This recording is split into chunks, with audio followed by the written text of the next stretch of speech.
Viewers আসসালামু আলাইকুম। গুপ্তবিদ্যা সন্ধান ইউটিউব চ্যানেলে সবাইকে সুস্বাগতম। আশা করি সবাই ভালো আছেন। আমি আল্লাহর রহমতে ভালো আছি।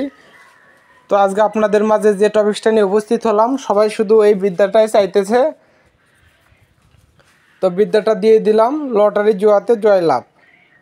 কাকের পাখা ও পেঁচার পাখা এই দুইটি লাল কাপড়ে জড়িয়ে নিজের বাহুতে বেঁধে জুয়া খেললে জুয়াতে জয়লাভ হয়।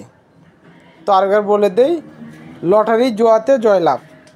কাকের পাখা ও পেঁচার পাখা এই দুইটিকে লাল কাপড়ে জড়িয়ে নিজের বাহুতে বেঁধে জুয়া খেললে জুয়াতে জয়লাভ হয়। তো এগুলো পরীক্ষিত বিদ্যা, আপনারা কাজ করবেন ইনশাল্লাহ। আর ওই লাল কাপড়টা যদি সাধনা করা থাকে তাহলে তো আর কোনো কথাই নেই।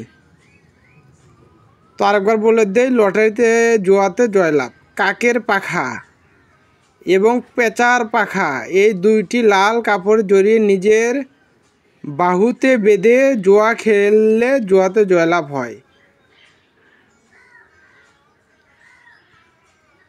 বাহু অর্থাৎ হলে আপনার এই যে ডান পায়ের এই উড়াতে বাঁধবেন। আসসালামু আলাইকুম।